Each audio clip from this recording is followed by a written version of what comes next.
Acara zikir kebangsaan di halaman Istana Merdeka pada Kamis malam lalu menjadi momentum untuk pertama kalinya Presiden Jokowi meminta maaf terkait dengan jabatannya sebagai pemimpin negara. Permintaan maaf Presiden Jokowi atas kekurangan dalam pemerintahannya bisa diterima dengan kebesaran hati masyarakat.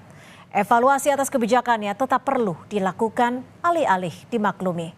Pelemahan demokrasi ataupun kemunduran reformasi di masa pemerintahan Jokowi membutuhkan koreksi. Inilah catatan Kompas TV, maaf Jokowi dan harapan pilkada tanpa intervensi. Ingin memohon maaf yang sedalam-dalamnya atas segala salah dan kilap selama ini, khususnya selama kami berdua menjalankan amanah sebagai Presiden Republik Indonesia dan sebagai Wakil Presiden Republik Indonesia. Tapi kalau permintaan maaf dalam konteks kenegaraan itu harus disebutkan oleh Presiden Jokowi. Mana sih sisi kelemahan yang dianggap kelemahan oleh Pak Jokowi sehingga beliau merasa meminta maaf kepada rakyat Indonesia? Tolong sebutkan, kalau enggak ya ini permintaan basa-basi.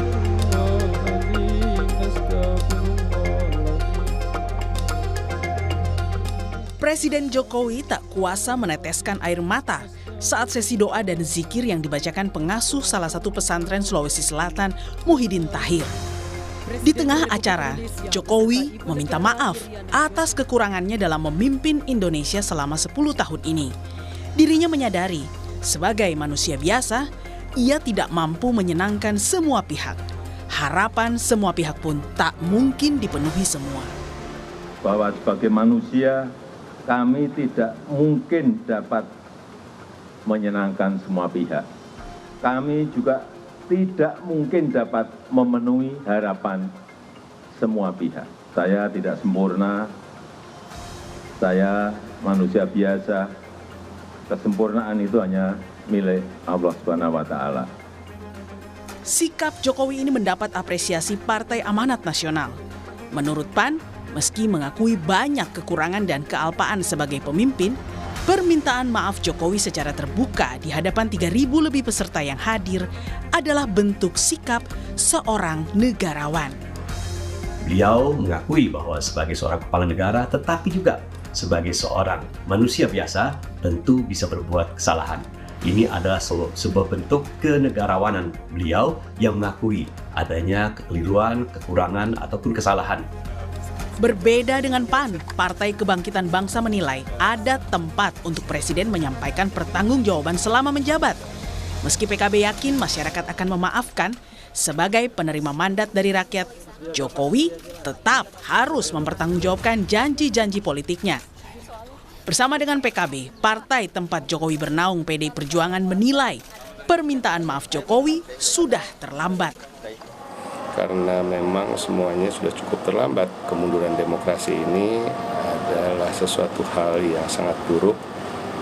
Begitu juga maraknya korupsi. Tapi selaku presiden itu ada laporan dan pertanggungjawaban kepada masyarakat Indonesia terkait dengan janji-janjinya, terkait dengan kepercayaan yang sudah diembannya, terkait dengan mandat sudah sampai di mana. Termasuk janji menegakkan demokrasi juga masih tanda kutip ada yang masih belum merasakan kepuasan itu. Termasuk juga janji untuk pindah ibu kota juga sampai hari ini juga belum. Pertumbuhan ekonomi dan pengangguran masih cukup lebar. Banyak juga yang kena PHK.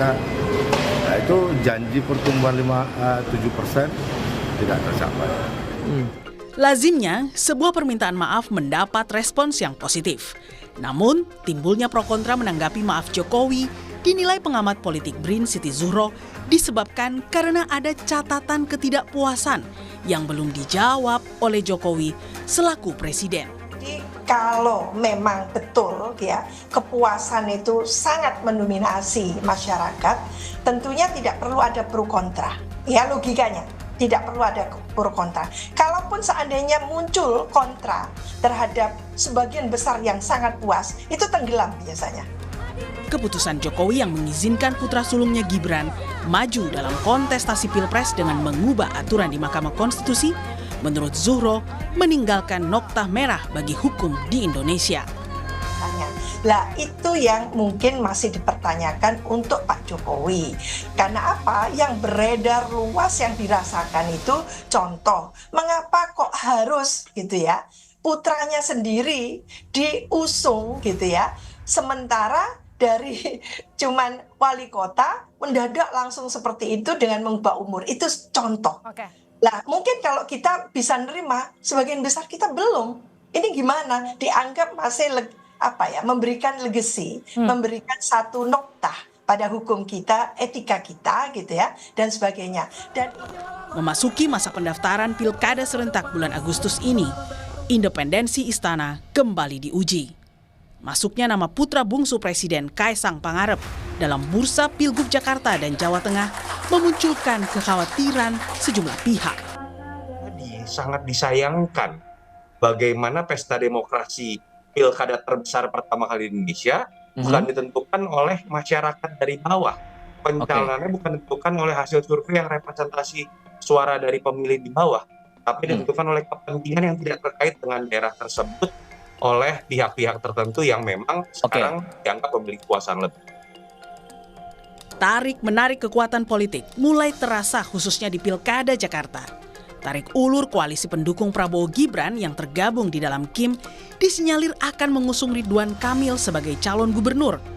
Besarnya dukungan penguasa di belakang RK inilah dinilai pengamat politik bisa mengubah hasil survei yang sejauh ini menempatkan Anies Baswedan di peringkat 1. Melihat peluang Anies di tantangan Mas Anies lebih kepada tiket atau tidak, karena di atas kertas dia masih unggul selisih paling tidak di atas dua digit ya dengan Ridwan Kamil. Secara real demokrasi di Indonesia itu bukan sekedar membaca partisipasi persepsi publik. Ada yang namanya mobilisasi yang seperti kita lihat di Pilpres itu bisa dengan mudahnya mengubah hasil suara, apalagi ketika ada calon tertentu yang akan di backup oleh kekuasaan, baik itu dari sisi finansial, baik itu dari sisi birokrasi, baik itu dari sisi aparat, yang semoga tidak terjadi lagi kontroversi dalam pilkada seperti apa kita lihat dalam Pilpres.